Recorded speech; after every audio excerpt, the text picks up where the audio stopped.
ನೋಡ್ರಿ, ಮಹಿಳೆಯರ ವಿರೋಧಿಗಳದಾರ ಅನ್ನೋದು ಇಡೀ ಜಗತ್ತಿಗೆ ಗೊತ್ತಾಯಿತು.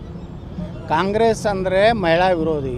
ಇದು ನಾವಿದ್ದಾಗೇ ಅಟಲ್ ಬಿಹಾರಿ ವಾಜಪೇಯಿ ಅವರು ತರಬೇಕು ಮಹಿಳಾ ಮೀಸಲಾತಿ ಅಂದಾಗೂ ಸಹ ಕಾಂಗ್ರೆಸ್ಸು, ಮುಲಾಯಂ ಸಿಂಗ್ ಯಾದವ್, ಲಾಲು ಪ್ರಸಾದ್ ಯಾದವ್ ಎಲ್ಲರೂ ವಿರೋಧ ಮಾಡಿದ್ರು. ಸುಮ್ಮನೆ ಏನಾರೋ ನೆಪ ತೆಗೆದು ನೋಡ್ರಿ. ಈಗ 850 ಸೀಟ್ ಆಗಿದ್ದರೆ 33% ಸುಮಾರು 260-70 ಜನ ಮಹಿಳೆಯರು ಹೋಗ್ತಿದ್ರು.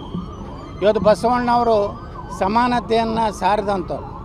ಇವತ್ತೇನಾದರೂ ದೇಶದಲ್ಲಿ ಮಹಿಳೆಯರಿಗೆ ಮೋಸ ಮಾಡಿದಂಥವ್ರು ಯಾರಪ್ಪ ಅಂದರೆ ಕಾಂಗ್ರೆಸ್ಸು, ರಾಹುಲ್ ಗಾಂಧಿ, ವಿದೇಶಿ ಇಟ್ಲಿ ಹೆಣ್ಮಗಳಾದಂಥ ಸೋನಿಯಾ ಗಾಂಧಿ.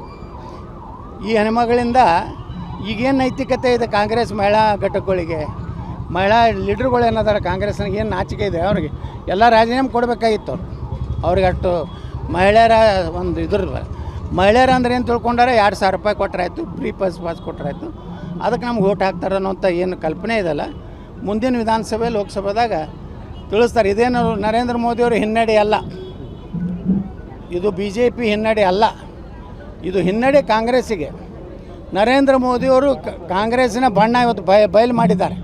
ಈ ಏನು ಮಹಿಳಾ ಮೀಸಲಾತಿಯನ್ನು ಕೊಳ್ಳಾರ್ದಕ್ಕೆ ಏನು ಮಾಡ್ಯಾರ ಅಂದ್ರೆ, ನರೇಂದ್ರ ಮೋದಿಯವರು ಇದರಲ್ಲಿ ಗೆದ್ದಿದ್ದಾರೆ, ಸೋತು ಗೆದ್ದಿದ್ದಾರೆ.